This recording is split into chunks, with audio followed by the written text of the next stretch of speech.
পদ কমলম শ্রীগুরুং বৈষ্ণবাংশ শ্রীরূপং সগ্রজাতং সরণরঘুনাথামৃতং তং সদিদং সাবধূতং সাবধূতং হরিজন সংহিতং কৃষ্ণ চৈতন্য দেবং শ্রী রাধা কৃষ্ণ পদং সহলানে ললিতা শ্রী বিশাখাম্বিতাংশু ওম অজ্ঞানতিমিরান্ধস্য জ্ঞানঞ্জন শলাকয়া চক্ষুরুমিলিতং येन তস্मै শ্রীগুরুবে নমঃ।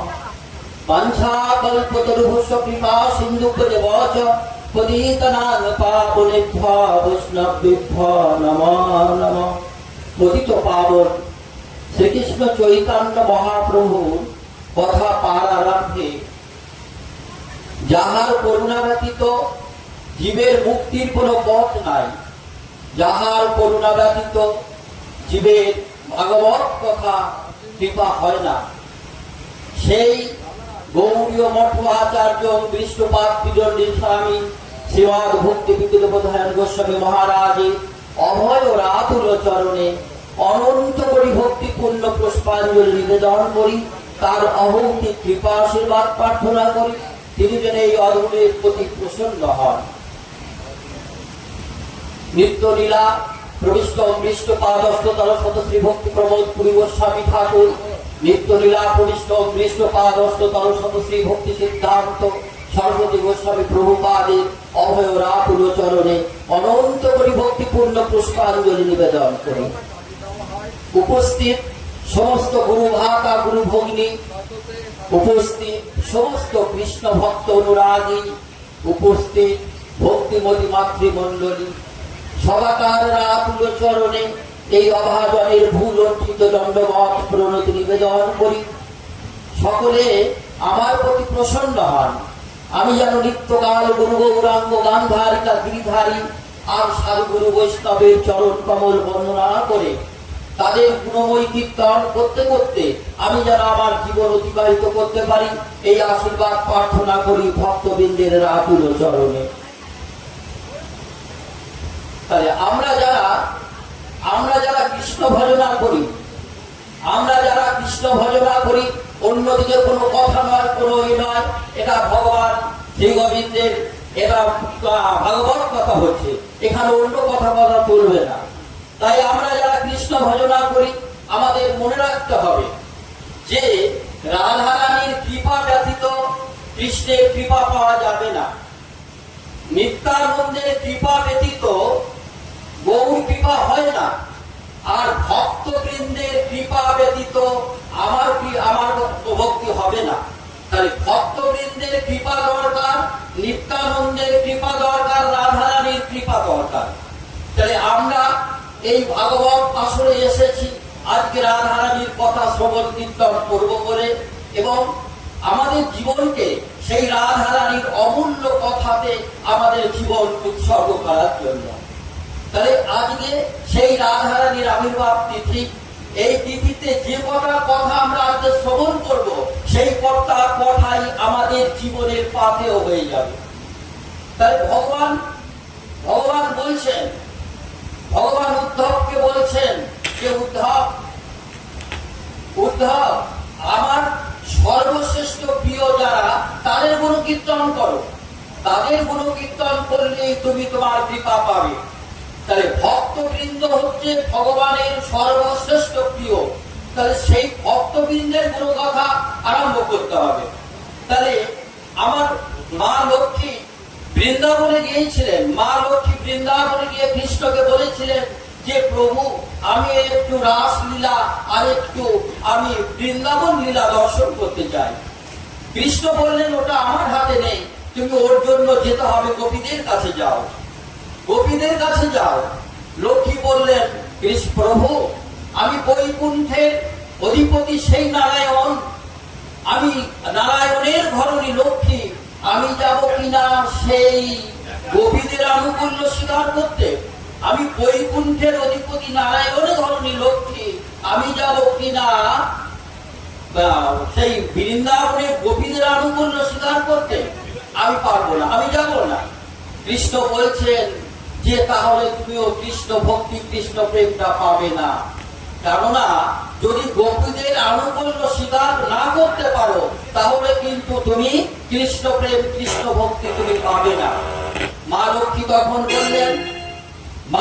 তখন বললেন শোনো, আমিও এখানে তপস্যায় রইলাম, দেখি তুমি আসো কিনা।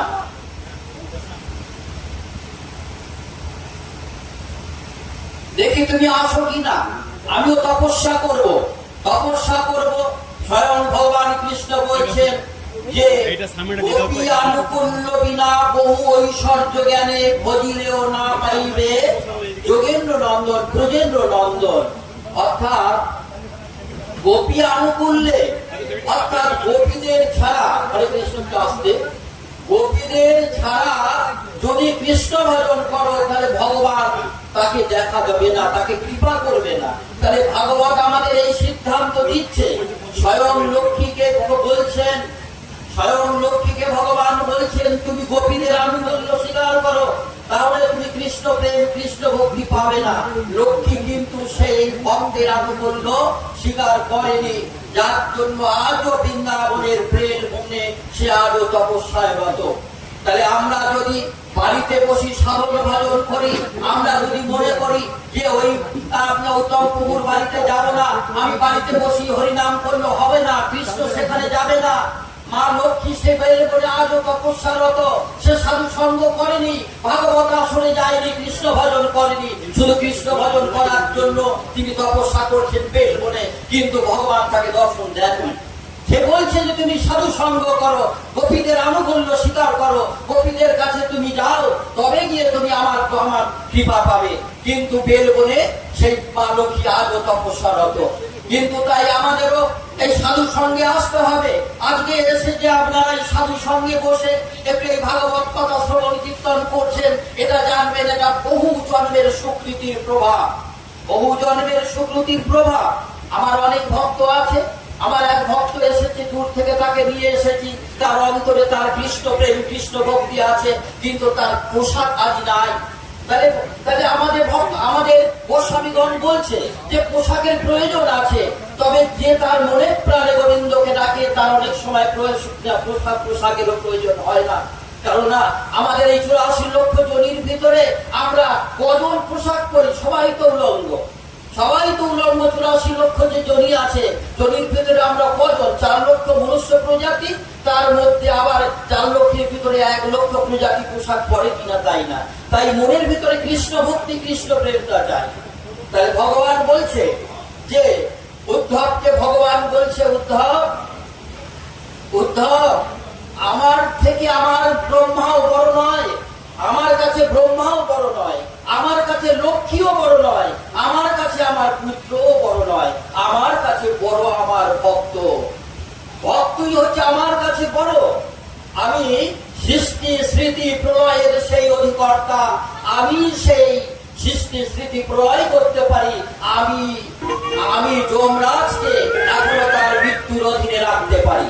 যমরাজ আমার অধীনে, তার মৃত্যু আমি নির্ধারণ করি। তাহলে আমি সেই সৃষ্টিকর্তা, আমি সেই সর্বশ্রেষ্ঠ। আমি হিরণ্যকশিপুরকে বধ করতে পারি, আমি আমার ভক্তকে রক্ষা করার জন্য বৃন্দাবনে গিরিরাজ গোবর্ধনকে আমি বাঁ হাতের কেরো আঙুলে তুলতে পারি, কিন্তু আমি পারি না আমার যশোদার রজ্জুকে ছিন্ন করতে। আমি পারি না যশোদার রজ্জুকে ছিন্ন করতে, আমি পারি না। সেই প্রেম থেকে আমি বঞ্চিত, আমি সেখান থেকে পারি না। ভক্তই আমার সর্বশ্রেষ্ঠ। বলছে আমি সব করতে পারি, সৃষ্টি স্মৃতি প্রলয় আমি সব করতে পারি, আমি পারি না মা যশোদার রজ্জুর বন্ধনকে ছিন্ন করতে। তাহলে ভগবান ভক্তের কাছে পরাধীন। বলছে আমি ভক্তের কাছে পরাধীন। যখন হিরণ্যকশিপুরকে যখন নৃসিংহদেব তাকে বধ করলেন, বধ করার পরে তার এত উগ্র মূর্তি দেখে পৃথিবী প্রলয়ের মতো অবস্থান হয়েছিল। কিন্তু সেই পৃথিবী প্রলয় দেখে ব্রহ্মা নারদ আদি যত দেবগণ সবাই সেই ঋষিদের সব স্তুতি করছেন, নমস্তে নরসিংহায় ইত্যাদি স্তব স্তুতি করছেন। কিন্তু তবুও তার ক্রোধ নিবারণ হলো না। হরে কৃষ্ণ, বসতে হবে, কথা বলতে হবে না।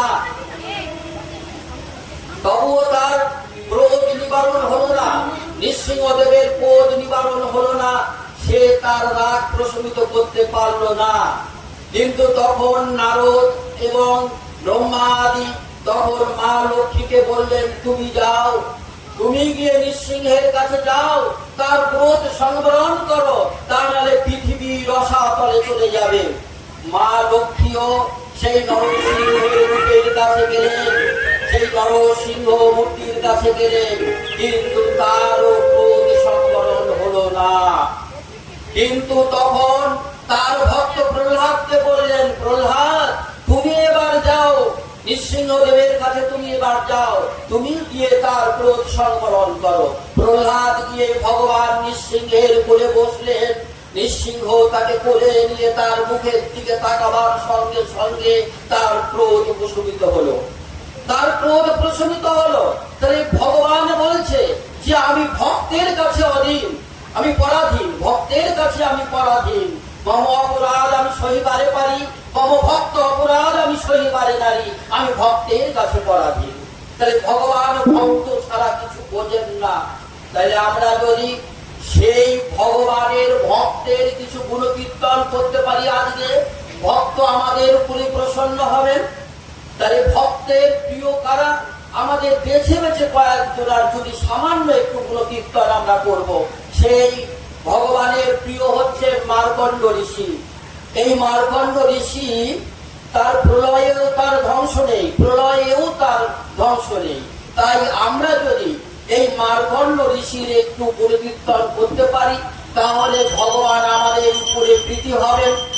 আবার এই মার্কণ্ড ঋষির থেকেও ভগবানের কাছে প্রিয় হচ্ছে ধ্রুব আর প্রহ্লাদ। তাহলে আমরা যদি আজকের দিনে একটু ধ্রুব আর প্রহ্লাদের যদি একটু গুণকীর্তন করতে পারি, তাহলে ভগবান আমাদের আরো প্রীতি হবেন। তাহলে এইবার ধ্রুব আর প্রহ্লাদের থেকেও ভগবানের কাছে প্রিয় হচ্ছে যাদবগণ। এই যাদবগণের যদি আজকের দিনে যদি একটু লীলা কীর্তন শ্রবণ কীর্তন করতে পারি, ভগবান তাহলে আমাদের উপরে প্রীতি হবে। আবার বলছে যাদবগণের থেকেও ভগবানের কাছে প্রিয় হচ্ছে বৃহস্পতির শিষ্য উদ্ধব। এই উদ্ধবের যদি একটু গুণকীর্তন আজকের দিনে করতে পারি, তাহলে ভগবান আরো প্রীতি হবেন। তাহলে উদ্ধবের থেকেও ভগবানের কাছে প্রিয় হচ্ছে ব্রজের সখাগণ। তাহলে আমরা যদি আজকে এই ব্রজের সখাগণের সম্বন্ধে যদি লীলা কীর্তন শ্রবণ কীর্তন করতে পারি, তাহলে ভগবান আমাদের উপরে আরো প্রীতি হবেন। তাহলে এইবার ব্রজের সখার থেকেও ভগবানের কাছে প্রিয় হচ্ছে মা যশোদার বাৎসল্য প্রেম। এই বাৎসল্য প্রেম যদি আমরা আজকে একটু শ্রবণ কীর্তন করতে পারি, তাহলে ভগবান আমাদের উপরে প্রীতি হবেন। এবং মা যশোদার বাৎসল্যের প্রেমের থেকেও আরো ভগবানের কাছে প্রিয় হচ্ছে ব্রজের গোপীগণ। এই ব্রজের গোপীগণ যদি আজকে এদের সম্বন্ধে একটু লীলা কীর্তন করতে পারি, তাহলে ভগবান আরো প্রীতি হবেন। তাহলে এই ব্রজের সখাগণ কারা? ললিতা, বিশাখা, ইন্দ্রলেখা, এরা হচ্ছে ব্রজের সখীগণ, তাহলে গোপীগণ। তাহলে এদের থেকেও যদি ভগবানের কাছে আরো প্রিয় কে না? রাধা রানী।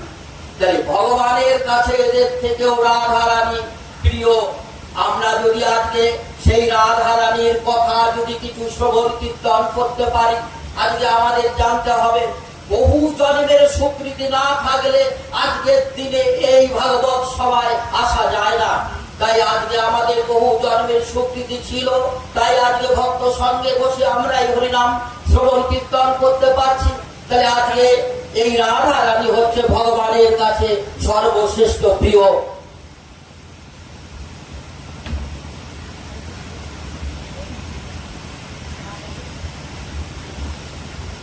রানী সর্বশ্রেষ্ঠ প্রিয়, রাধা রানী সর্বশ্রেষ্ঠ প্রিয়। তাহলে আমরা আজকে সেই রাধা রানীর রাধারানীর সম্বন্ধে, তার রূপ লীলা এই সম্বন্ধে দু চার কথা শ্রবণ কীর্তন করব। সর্বনাশ, তাহলে আমরা শ্রবণ কীর্তন করব, এদিকে ধ্যান যান, ওদিকে যা হচ্ছে হোক। তাহলে সেই রাধারানীর রূপ বর্ণনা করতে যে গোস্বামীগণ বলছেন, রাধারানীর রূপটা কেমন ভাবে বর্ণনা করা যাবে, তাহলে এই রাধারানীর রূপটাকে বর্ণনা করছেন আমার গোস্বামীগণ, এবং যার যার ভাবের মতো অনুযায়ী সেই রাধারানীর রূপ বর্ণনা করছেন। তাহলে রাধারানীর রূপটা কেমন বলছে, বলছে আমরা জেলা ভিত্তিক সুন্দরী প্রতিযোগিতা হয় একটা, আমাদের মধ্যে জেলা ভিত্তিক একটা সুন্দরী প্রতিযোগিতা হয়। এই জেলা ভিত্তিক সুন্দরী প্রতিযোগিতায় যে সর্বশ্রেষ্ঠ সুন্দরীতে বিবেচিত হয় তাকে নিয়ে আবার রাজ্যব্যাপী একটি সুন্দরী প্রতিযোগিতা হয়। তার মধ্যে আবার যে সর্বশ্রেষ্ঠ সুন্দরীতে বিবেচিত হয় তাকে নিয়ে আবার দেশব্যাপী একটি সুন্দরী প্রতিযোগিতা হয়। এই সুন্দরীতে যে সর্বশ্রেষ্ঠ সুন্দরীতে উপনীত হয় তাকে নিয়ে আবার এশিয়া ব্যাপী একটি সুন্দরী প্রতিযোগিতা হয়, যে সর্বশ্রেষ্ঠ সুন্দরীতে উপনীত হয়, এবং তাকে নিয়ে সারা পৃথিবীব্যাপী একটি সুন্দরী প্রতিযোগিতা হয়। এই সারা পৃথিবীব্যাপী যে সুন্দরীতে বিবেচিত হয় সেই সুন্দরীকে নিয়ে বলছে এইরকম শত শত সুন্দরীকে যদি আমরা একত্র করি তাহলে স্বর্গের একজন মেনকা আর উর্বশীর রূপ হয়। বলছে যে এইরকম শত শত হাজার হাজার সুন্দরীকে যদি আমরা একত্র করি তাহলে স্বর্গের একজন মেনকা আর উর্বশীর রূপ হয়। আবার বলছে যে এইরকম শত শত মেনকা আর উর্বশীর রূপ একত্র করলে বৈকুণ্ঠের অধিপতি সেই নারায়ণ ধরনী লক্ষ্মীর রূপ হয়। আবার বলছে যে এইরকম শত শত লক্ষ্মীর রূপ যদি আমরা একত্র করি তাহলে বৃন্দাবনের এক অষ্টসখীর এক সখীর রূপ হয়, যেমনি ললিতা বিশাখা এদের রূপ হয়।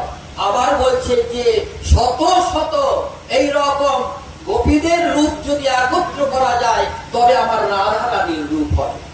তাহলে রাধারানীর রূপটা কিভাবে বর্ণনা করতে পারে, যার যেভাবে পারে সেইভাবে তার গুণটাকে বর্ণনা করার জন্য এইরকম ভাবে বলছে। তাহলে রাধারানী হচ্ছে চিন্ময় জগৎ থেকে তিনি এসেছেন, কিন্তু তার রূপ বর্ণনা করা আমাদের এই মনুষ্য শরীরে সম্ভব নয়। তাই যতটা পারি, যতটা হৃদয়গ্রস্ত হলো ততটা আমি করলাম। তাহলে এই রাধারানীর কথা শ্রবণ কীর্তন যদি করতে হয়, এবং শ্রবণ কীর্তন যদি শ্রবণ করতে হয় রাধারানীর গুণকীর্তন, তাহলে কায় মন বাক্যে এই কথাগুলো শ্রবণ করতে হবে। এই কথা অন্যদিন আর পাওয়া যাবে না। আজকে এই কথা যে যতটা হৃদয়স্থ করবে তার ততটা মঙ্গল হবে। বলছে তাহলে আমরা কেমন ভাবে সেই কথা শ্রবণ করব, এই কথাটা কেমন করে আমরা কিভাবে শ্রবণ করব। বলছে এক মা, তার পুত্র বিদেশে থাকে, বিদেশে চাকরি করে, কিন্তু তার খোকা বিদেশে থাকে। তার মায়ের অবস্থাটা কেমন, সর্বক্ষণ খোকার দিকে তার মন। সেই খোকা যখন তার মাকে পত্র লেখে, পত্রটা নিয়ে সেই মা পত্রটা পড়ার জন্য গ্রামে ছুটে বেড়াচ্ছে। এক মাস্টারের কাছে গিয়ে বলছে, মাস্টার মশাই আমার এই ছেলে পত্র দিয়েছেন, একটু পড়ে দেন না, এই পত্রটা একটু পড়ে দেন না। তার ছলো ছলো আঁকি মায়ে তার পুত্রের কথা শুনতে পাচ্ছে না। মাস্টার মশাই বললেন দাঁড়াও আমি পড়ে দিচ্ছি। তাহলে মাস্টার মশাই সেই পত্রটা পড়ছেন, আর মা সেই ধুলায় লুকিয়ে গলায় কাপড় দিয়ে হাঁ করে তার মাস্টার মশাইয়ের মুখের দিকে তাকিয়ে আছেন। পত্র খুলেই মাস্টার মশাই বলছে, চরণেশ্বর মা তুমি ভালো আছো তো? অনেকদিন তোমার সংবাদ পাইনি, তোমার শরীরটা কেমন আছে? নিজের শরীরের দিকে যত্ন নিও মা। আমি ভালো আছি, তোমার খোকা ভালো আছে, তুমি খোকার জন্য চিন্তা করো না। মা তখন এই কথা শ্রবণ করার সঙ্গে সঙ্গে তার চোখ দিয়ে ছটছট করে জল পড়ছে। বলছে মা গো, এবার পুজোয় আমি ছুটি পাবো না মা, আমি যেতে পারবো না, তুমি দুঃখ করো না মা। তোমার জন্য একটি কাপড় কিনে আমি রেখেছিলাম পুজোয় নিয়ে যাব বলে, কিন্তু আমি ছুটি পেলাম না। মায়ের পুত্রের এই কথা শ্রবণ করার সঙ্গে সঙ্গে মায়ের চোখ দিয়ে যে অশ্রু পড়েছিল, যে অশ্রু পড়ে তার খোকার কথা মনে পড়েছিল, মা গো তুমি চিন্তা করো না মা। তখন সেই ছল ছল করে মা তখন কেঁদে ফেলেছে। কিন্তু মা কাঁদলো, কিন্তু মাস্টার মশাই যে পত্র পড়লো সে কিন্তু কাঁদলো না। কেন কাঁদলো না?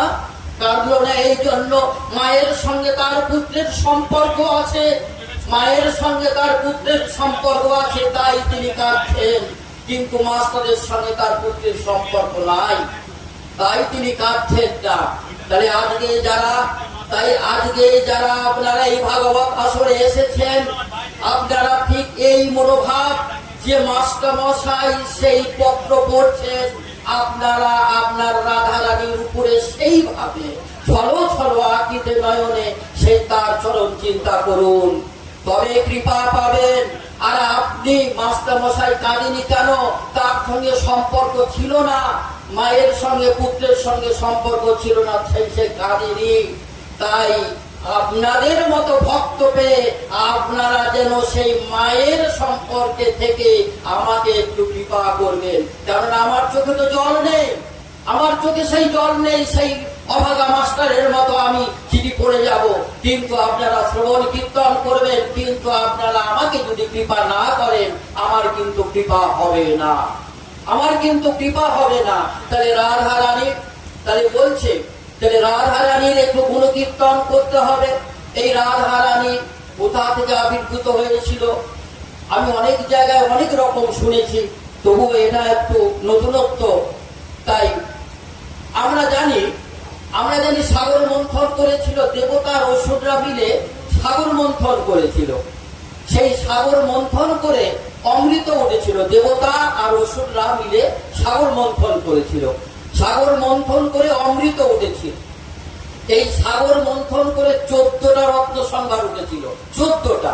প্রথমে উঠেছিল বিষ এবং লাস্টে উঠেছিল অমৃত। প্রথমে বিষ উঠেছিল, তারপরে পারিজাত, তারপরে বিশ্বসভা হাতি ইত্যাদি ইত্যাদি করে ধনন্তরী মোহিনী রূপ, লাস্টে অমৃত উঠেছিল। তাহলে এই 14টা রত্ন সম্ভার উঠেছিল, তার মধ্যে লাস্টে উঠেছিল বিষ।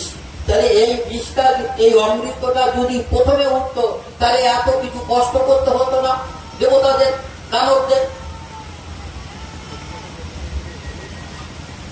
কষ্ট করতে হতো না। বলছে না, আমাদের জীবনটাকেও মন্থন করতে হবে ঠিক এই রকম।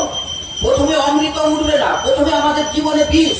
কেননা আমরা যখন সাধন ভজনে প্রথমে এসেছিলাম, আমাদের বাড়ির লোক, পাড়া প্রতিবেশী এমন কেউ খারাপ কথা, কটু কথা বলতে ছাড়িনি, আজও তারা বলছে।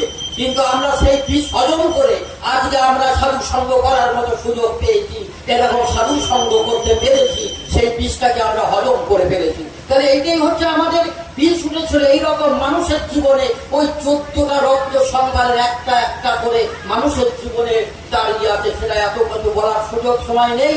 তাহলে প্রথমে উঠেছিল কি বিষ, তারপরে লাস্টে উঠেছিল অমৃত।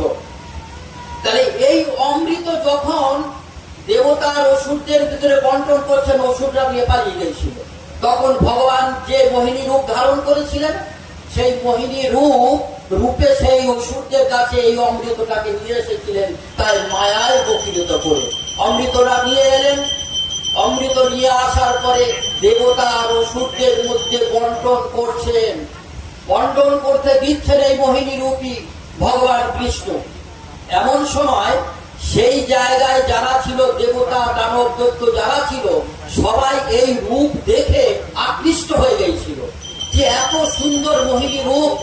সবাই কিন্তু তাকে ভার্যা হিসেবে চাইছে। সেখানে যারা এসেছিল তার রূপ দেখে তাকে ভার্যা হিসেবে চাইছে, অর্থাৎ বউ হিসেবে তারা চাইছে, মনে মনে চাইছে যে এত সুন্দর একটি যদি আমার বউ হতো, ভার্যা হতো, তাহলে আমি একে বিয়ে করতাম। এইরকম দেবতা আর অসুরদের মধ্যে এইরকম ভাব সৃষ্টি হয়েছিল। কিন্তু একমাত্র সূর্যদেব তিনি মনে মনে কামনা করলেন যে তিনি মনে মনে কামনা করলেন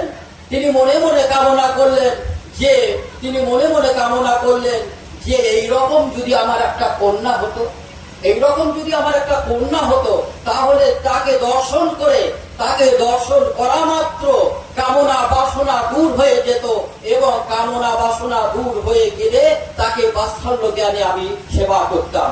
ভগবান কৃষ্ণ বলছেন ভগবান বিষ্ণু বলছেন, সমস্ত দেবতাকে দিকে কারো দিকে তাকালেন না, একদম একবার সূর্যদেবের দিকে তাকালেন, তাকিয়ে বলছেন যে সূর্যদেব, তুমি আমাকে কন্যা রূপে চেয়েছো, আমি কন্যা রূপে তোমার গৃহে যাবো, তবে দাপরেতে, এখন নয়। শোনো সূর্যদেব, যদি তপস্যা না করলে আমি তো কারো গৃহে যাই না, তপস্যা করো, নিশ্চয়ই আমার তোমার গৃহে আমি যাব। তাহলে সে তপস্যা, সূর্যদেব তখন তপস্যা করতে বসলো। নন্দ রাজা 10,000 বছর তপস্যা করেছিল, তাই ভগবান শ্রীকৃষ্ণ তার বাস্তবে তার কাছে গিয়েছিল এবং তপস্যা করার পরে সেই সূর্যদেব কঠোর তপস্যা আরম্ভ করলেন। তপস্যা করে ভগবান দেখা দিলেন না, ভগবান দর্শন দিলেন না। ভগবান যখন দর্শন দিলেন না, তখন তার আবার তাকে বৃন্দাবনে বৃষভানু রাজা রূপে তিনি জন্মগ্রহণ করলেন। বৃষভানু রাজা রূপে তিনি বৃন্দাবনে জন্মগ্রহণ করলেন। এবার আর বৃষভানু রাজা, তার পূর্ব কথা সব মনে আছে, কিন্তু তিনি আর ওই ভগবানের ধ্যান করলেন না, তিনি ব্রহ্মার ধ্যান আরম্ভ করলেন। ব্রহ্মার ধ্যান আরম্ভ করে ব্রহ্মাকে তুষ্ট করে ব্রহ্মা এসে তার কাছে বললেন, হে রাজন, কি বর চাও বলো, আমি তোমাকে বর দেবো, কি বর চাও বলো। ব্রহ্মার কাছে বৃষভানু রাজা বলছে, হে ভগবান, আমি কিচ্ছু বর চাই না, তোমার দেয়া বস্তু তো এখানে ফেলে দিয়ে যেতে হবে, আমি এমন কিছু বস্তু চাই যেটা আমি পার্থিব জগতে আমি নিয়ে যাব, তোমাকে কিচ্ছু আমাকে বরদান করতে হবে না। ব্রহ্মা বলছে, তবে তপস্যা করলেন কেন? তুমি আমাকে তপস্যা করে বলো, এইটুকু তপস্যা এই জন্য করেছি, তুমি ভগবানের কাছে যাও, ভগবানের কাছে গিয়ে তুমি বলো, ভগবানের কাছে গিয়ে তুমি বলো যে বৃষভানু রাজা ঘরে তুমি কন্যা রূপে যাবে বলেছিল, সে কথাকে তুমি ভুলে গেছো, বলে এইটুকুনি কৃপা করলে তুমি আমাকে, এইটুকুনি কৃপা। এই ব্রহ্মা ভগবানের কাছে গেল, ভগবানের কাছে গিয়ে ভগবানকে বলছেন যে হে ভগবান, আমি তোমার কাছে এসেছি, আমার কিছু প্রশ্ন আছে। বলে কি? বলে তুমি কাকে কথা দিয়েছিলে যে তুমি কন্যা রূপে তার গৃহে যাবে? কাকে তুমি কথা দিয়েছিলে? বলে আমি বৃষভানুকে কথা দিয়েছি, তুমি যাও, আমি ভুলিনি সে কথা, তুমি গিয়ে বলো যে আমি শীঘ্রই যাবো তার গৃহে, এটুকু তুমি পৌঁছে দিও। তাহলে সেই ব্রহ্মা এসে বৃষভানু রাজাকে পৌঁছে দিল কথাটা যে হ্যাঁ, আমি তো তোমার ভগবান তোমার গিয়ে আসবে। তাহলে এই ব্রহ্মাও বলছেন, তাহলে আমি বৃন্দাবনে এই রাধা কৃষ্ণের লীলা দর্শন করব, তাই ব্রহ্মাও একটি পর্বত রূপে বাদশানাতে তিনি পর্বত রূপে আছেন, এবং নন্দরায় বাদশানাতে এবং নন্দরায়ে শিবজি তপস্যা করছেন, আর গিরিরাজ রূপে আমার ভগবান তপস্যা করছেন বৃন্দাবনে। এই তিনটে পর্বত এবং বৃন্দাবনে আছেন। এমন সময় ভগবান বৈকুণ্ঠে পদচারণা করছেন এবং ভাবছেন যে আমাকে মরতে যেতে হবে, সেখানে গিয়ে আমি বৃষভানুর কন্যা রূপে যাব। তখন তিনি এই তো তার গোলক বৃন্দাবনে তার খোদিত রাজপ্রাসাদ মণি মুক্ত দিয়ে খোদিত, সেখানে ভগবান পদচারণা করছেন। এমন সময় তার ভেতর থেকে একটা মোহিনী রূপ তার ওই দেয়ালে ফুটে উঠল। এত সুন্দর মোহিনী রূপ ফুটে উঠল যে ভগবান তার দিকে তাকিয়ে রইলেন। আমরা যারা কৃষ্ণ ভজনা করি, আমাদের মনে রাখতে হবে যে ভগবান নিজের মূর্তি কোনোদিন দেখে না। যখন আমরা ভগবানকে শৃঙ্গার করাই, আমাদের উচিত দর্পণ দিয়ে ভগবানকে তার রূপকে দেখানো, যে ভগবান দেখো তুমি কত সুন্দর। কিন্তু ভগবান নিজের রূপ দেখেন না, নিজের রূপ দেখলে তার মধ্যে তিনি আবিষ্ট হয়ে যায়। তাহলে গোলক বৃন্দাবনের সেই দেয়ালে, তার রক্ত খোদিত দেয়ালে যখন তার রূপ দেখলেন, তখন সেই তার ভিতরে তাকে আরো সুন্দরভাবে ফুটিয়ে তুললেন। ফুটিয়ে তোলার পরে তার ভিতরে প্রবেশ করলেন ভগবান। তাহলে ভগবান হচ্ছেন আত্মা, আর ওই রাধা রানী হচ্ছে পরমাত্মা। তাহলে ভগবান রাধার এই আত্মাটা তার ভিতরে প্রবেশ করালেন। প্রবেশ করিয়ে তার ভিতরে প্রবেশ করার পরে তিনি তাকে বললেন যে তোমাকে মরতে যেতে হবে, লীলা করতে তোমাকে ছাড়া লীলা করা যাবে না। এইবার বলছে যে প্রভু এই তো রাধা রানীর, আমরা আছি, যারা বৈষ্ণব আছি, আমরা যারা আছি, আমরা যারা কৃষ্ণ ভজনা করি, আমাদের কিন্তু রাধারানীকে যদি স্বামী স্ত্রী মনে করি, আমাদের অনেক অপরাধ হয়ে যাবে, আমাদের অনেক অপরাধ হয়ে যাবে। তাই আমরা কখনো তাকে স্বামী স্ত্রী হিসেবে দেখতে পারতাম, আমরা চিন্তা করতেও পারি না। তাই রাধারানী হচ্ছে একই আত্মা। এবার অনেকে বলবেন, প্রভু তুমি তো অনেক বড় বড় কথা বলছো, তাহলে রাধারানীর ভান্ডির পরে তো ব্রহ্মা রাধারানীকে বিবাহ দিয়েছিল। বলে হ্যাঁ দিয়েছিল, ভান্ডির পরে রাধা কৃষ্ণকে বিবাহ দিয়েছিল ব্রহ্মা। কিন্তু সেই রাধার আর কৃষ্ণের তখন বয়স কত ছিল? বয়স কত ছিল? 5 থেকে 7 বছরে তার গোচরণ লীলা হয়েছিল। 5 থেকে 7 বছর যখন তার বয়স, তখন তার গোচরণ লীলা হয়েছিল এই 7 বছরের মধ্যে 5 থেকে। তাহলে এই তখন ব্রহ্মা তাকে বিবাহ দিয়েছিল। ব্রহ্মা কেন বিবাহ দিয়েছিল? তিনি দেখতে চেয়েছিলেন রাধা কৃষ্ণ এক অঙ্গে দেখার জন্য তাকে ওই ভান্ডির বনে তাকে বিবাহ দিয়েছিল। ভান্ডির বনেতে রাধা কৃষ্ণের অন্য কিছু ভাব তার মধ্যে প্রকাশ পায়নি। ব্রহ্মা এইটি বিবাহ দিয়ে দেখতে চেয়েছিলেন যে রাধা কৃষ্ণ এক অঙ্গে আমি দর্শন করব। তাহলে সেই এক অঙ্গে দর্শন করলেন এবং এই জন্য তাকে বিবাহ দিয়েছিলেন। আমার আপনাদের আশীর্বাদে গত বৃন্দাবনে গিয়ে সেই ভান্ডির বনে সেই গোপীদের মুখে সেই অমূল্য কথা সঞ্চয় শ্রবণ করার সময় হয়েছিল, সুযোগ হয়েছিল। প্রভুও ছিলেন সেখানে। গোপীরা লঙ্কার ঝাল আর সেই ঘোল দিয়ে আমাদেরকে সেবা দিয়েছিলেন। আমি তো অনেকগুলি লঙ্কা খেয়ে ফেলেছিলাম, লঙ্কা তরকারিটাই আলাদা খেয়ে ফেলেছিলাম। সুন্দর লেগেছিল যে তারা ভগবান গোপীর কথা বললেন, কিভাবে বিবাহ দিয়েছিলেন তার কথা বলেছিলেন, সেটা শ্রবণ কীর্তন করেছিলাম। তাহলে এই ব্রহ্মা তাকে বিবাহ দিয়ে এক আত্মাই দেখতে চেয়েছিলেন, এক আত্মাই দেখতে চেয়েছিলেন। তাহলে এই ব্রহ্মা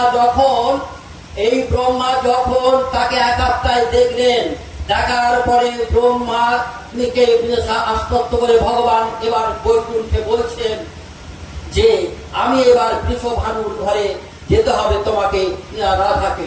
রাধা বলছে না না, আমি ওই মঠে যেতে পারবো না, যেখানে মানসী গঙ্গা নেই, যেখানে যমুনা নেই, যেখানে গিরিরাজ নেই, যেখানে গোপী নেই, এখানে ছেড়ে আমি মঠে যেতে পারবো না।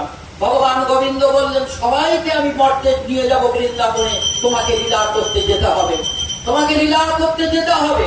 কিন্তু সেই লীলা করার জন্য রাধা রানী আবির্ভূত হয়েছিলেন এই বৃন্দাবনে। তাহলে রাধা রানী কে? রাধা রানী হচ্ছে ভগবানের আত্মার পরমাত্মা। তাহলে এই পরমাত্মাই হলো রাধা। এই রাধার একই অঙ্গে আমরা রাধা কৃষ্ণকে আমরা দেখব। রাধা কৃষ্ণকে আমরা একই অঙ্গে দেখব। এইবার এই রাধা কৃষ্ণ যখন আবির্ভূত হলেন মর্তে কখন আবির্ভূত হলেন? আমরা অনেক জায়গায় অনেক কিছুতে শুনতে পাই যে 12টার সময় ইত্যাদি, কিন্তু আমি এক জায়গায় পেয়েছি যে রাধা পদ্ম ফুলের পাঠশালাতে যমুনা নদীতে, অর্থাৎ যমুনা এখন শুকিয়ে গেছে, একটা পুকুরের নমুনা আছে, সেই যমুনা নদীতে যা পদ্ম ফুলের উপরে তিনি ভেসেছিলেন। ওই বৃষভানু রাজা ওই ভোর বেলায় তার গৌর মুহূর্তে স্নান করতে এসে তাকে তুলে নিয়ে কীর্তিদার হাতে দিয়েছিলেন। কীর্তিদার সেই কন্যাকে পেয়ে তাকে লালন পালন করলেন এবং লালন পালন করছেন, কিন্তু তার চোখ খোলেনি, তার চোখ বন্ধ। তাই তিনি খুবই চিন্তিত। দেশ বিদেশ থেকে নানা রকম বৈদ্য ডেকে নিয়ে এসে তাদেরকে তার চোখ খোলাবার জন্য চেষ্টা করলেন, কিন্তু চোখ তিনি খুললেন না। চোখ তখন এদিকে নন্দরায় খবর চলে গেল। মা যশোদা কৃষ্ণকে কোলে নিয়ে সেই বৃষভানুর প্রাসাদে তিনি এলেন। এবং বৃষভানুর প্রাসাদে আসার সঙ্গে সঙ্গে সেই রাধাকে যখন কোলে নিলেন কৃষ্ণ, সেই খেলার ছলে রাধার অঙ্গেতে মুখেতে তার হাত বুলিয়ে দিলেন, আর রাধা তখন চোখ মেলে প্রথমে তার দিকে তাকালেন। এটাও পূর্বজন্মের একটা অভিশাপ ছিল। যখন এই আয়ান ঘোষ তার আগের জন্মে যখন তপস্যা করেছিল, তখন ওই লক্ষ্মীকে তার ভার্যা রূপে চেয়েছিল। ভগবান তার স্ত্রীকেও দান করে দিয়েছিল। তখন লক্ষ্মী বলেছিল যে তুমি আমাকেও দান করে দিলে। তখন বলছে আমি সর্বস্ব তোমার দান করে দিচ্ছি।